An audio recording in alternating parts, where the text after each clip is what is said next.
E olha, em meio a mudanças econômicas, a lei que reformulou o programa de benefícios para o setor de eventos foi sancionada pelo presidente Lula. Hoje, a deputada federal Renata Abreu, que foi relatora do projeto na Câmara, comentou sobre a importância do PERSE. E a repórter Ariane Bittencourt está ao vivo em Brasília, tem mais detalhes sobre essa nova lei. Olá, Ariane, boa noite. O que a deputada Renata Abreu destacou sobre a reformulação do PERSE?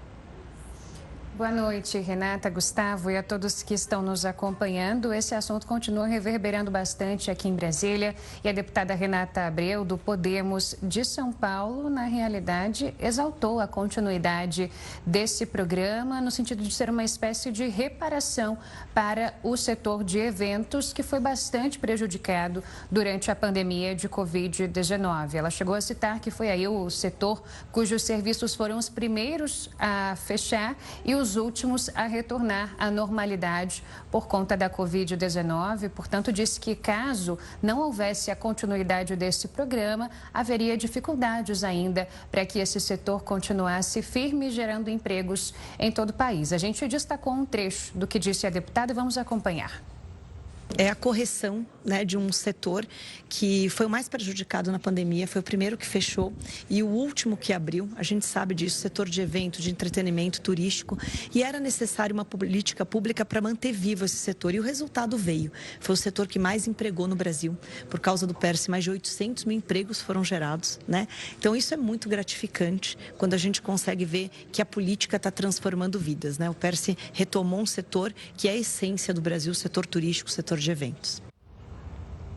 Pois é, a lei que permitiu a continuidade do PERSE, então refrescando a memória do nosso telespectador, foi sancionada na última semana pelo presidente Lula e o que ela prevê? Que 30 setores, ou melhor, 30 serviços do setor de eventos seguirão sendo beneficiados pelo programa até o fim do ano de 2026 ou até que se alcance o índice de 15 bilhões de reais em renúncia fiscal. Foi costurado um acordo, inclusive contando com a participação ativa da deputada Renata, que foi relatora do projeto na Câmara dos Deputados, porque a ideia do Ministério da Fazenda era que apenas 12 serviços seguissem sendo beneficiados. Antes eram 44, então eles conseguiram ali, as lideranças parlamentares e o Ministério da Fazenda chegaram a um acordo para que 30 serviços do setor de eventos continuassem sendo beneficiados. Na prática, o que acontece por meio desse programa é que há isenções fiscais. São zeradas as alíquotas de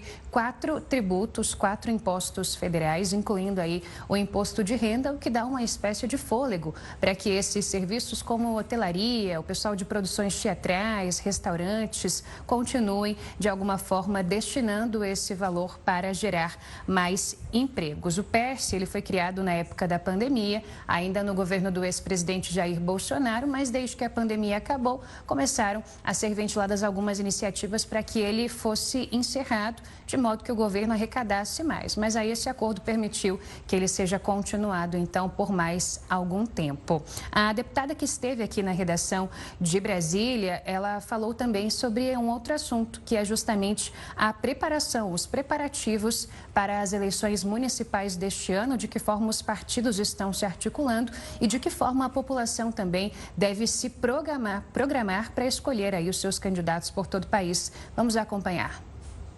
Os partidos estão se mobilizando, teve uma redução de partidos e, ao mesmo tempo, é um momento que eu falo que as pessoas renovam as esperanças. Às vezes a gente fica triste com a política, mas eu sempre digo, são os políticos que vão decidir o seu futuro, o futuro dos seus filhos.